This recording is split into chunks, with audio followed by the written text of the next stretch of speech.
This is last call. These are all the tweets I made over the week that I've clearly forgotten about, and Den is going to remind me of what I said. Den, what do we got first?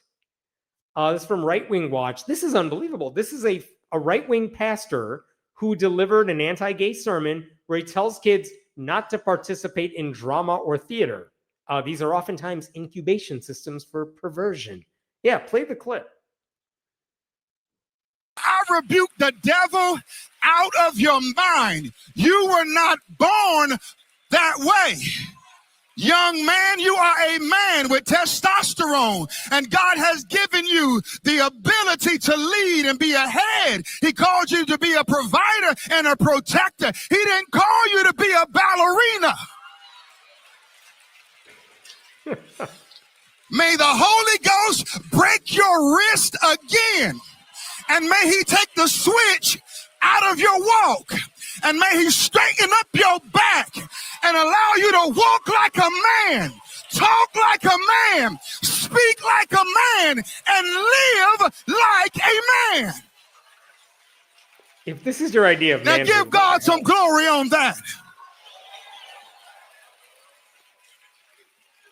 Number 7, Alice Bailey said she wanted to debase art and make it run mad. Be careful of these liberal art schools. Be careful of theatrics and theater, plays and shows. These are oftentimes incubation systems for perversion. I did high school theater like all 4 years. I did some college theater. I promise you, like, whatever, all the anecdotes I have heard, and I said this on Twitter as well, the anecdotes I've heard about things that happen at Christian summer camps when the adults are not around is so much more disturbing than anything that happened at like a cast party. But this idea, I mean, by the way, churches everywhere put on shows. So this idea that if you're not a real man, you shouldn't be doing theater. If you're anybody, you shouldn't be doing theater because it's perverted or whatever. Young men can't be ballerinas. Like, if you're not good, okay, but like this idea that the liberal arts or theater is something that gay people do or that liberals do is ridiculous.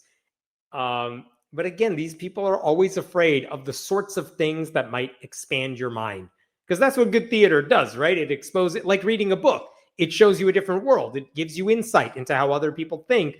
And for a lot of these pastors, it's so scary to think like, what? We're going to teach kids how to be empathetic to other ideas? That's horrible. You could put that back up there. Trump got booed at Les Mis last night at the Kennedy Center. I saw a clip of that where Trump watched this movie. By the way, Trump could not answer a question of whether he's more like, who was it, John Valjean or the name's escaping me now. But yeah, he got booed by some people. He got plenty of claps too.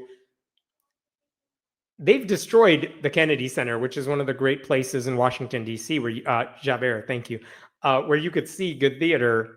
I don't know. Remember when Mike Pence, during the first Trump administration, Mike Pence went to go see Hamilton and people booed, as they should have, anytime Mike Pence walks anywhere. But one of the things the cast members said on the stage that day, after Pence left, by the way, is, and I'm paraphrasing here, hey, we hope you do see this theater and maybe you will become a little more empathetic and realize that you don't have to be as bigoted as you are. My paraphrase. Like, I kind of want Trump to see more theater, honestly. That's not what he was there for. He's just there to show off his new prize, the Kennedy Center, but whatever. What else we got? I urge you, check out this live stream I did with Kate Shellnut just the other day about what happened at the Southern Baptist Convention's annual meeting. She knew what was going on. She was there all week. Really good insights from her. So please check that out. All right. What was this? Yes. The Christian Post headline, a Department of Justice employee was accused of spiking his girlfriend's drink with an abortion pill, and he was charged with capital murder. And I forgot who posted this bit, but mifepristone has become a murder weapon. These killers could be disarmed if the Trump administration reenacts the FDA safety protocols eliminated under the Biden administration. These people are treating abortion pills as if they are murder weapons. And look, I'm not even going to get into what this dude did to his girlfriend's drink. That's disturbing, however you want to look at it.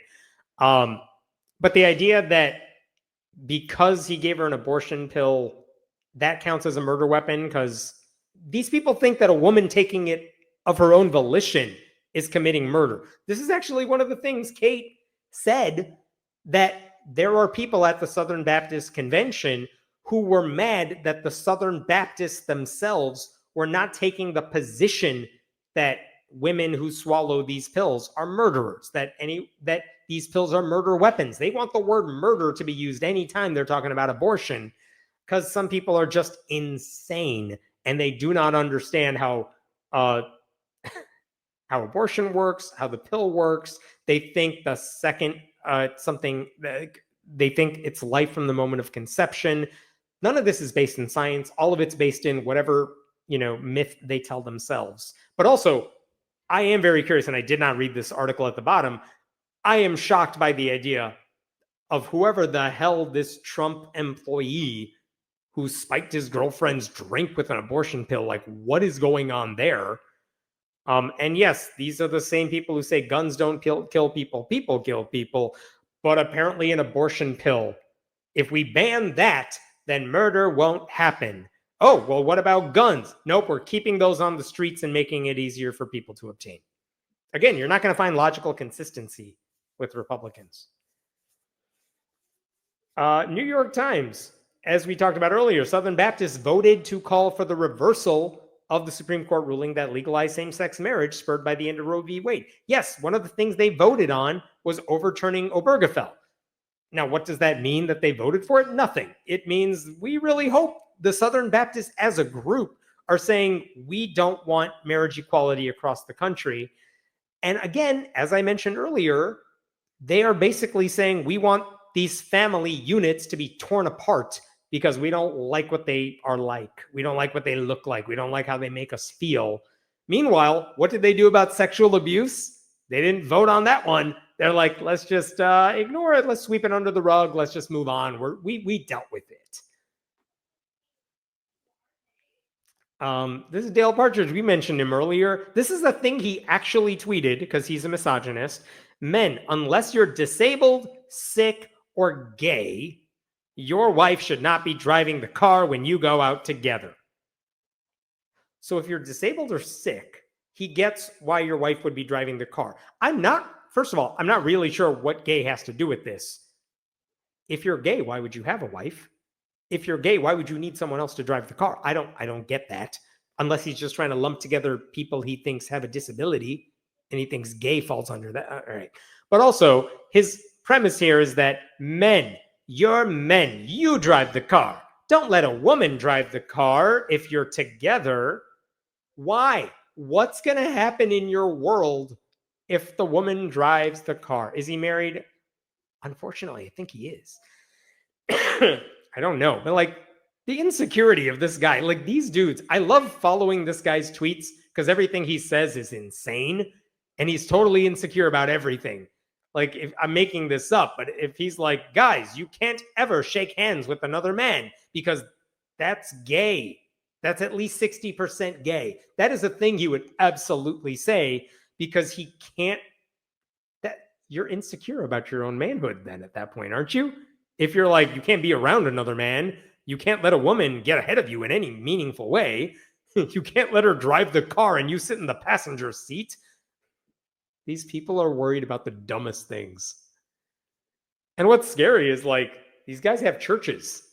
And that means people follow what they say. Mark Driscoll is the same way. He has a way bigger audience online, but also he says the same dumb shit. Like, women are not allowed to do anything that makes her look manly. And then they say they want to protect women's sports.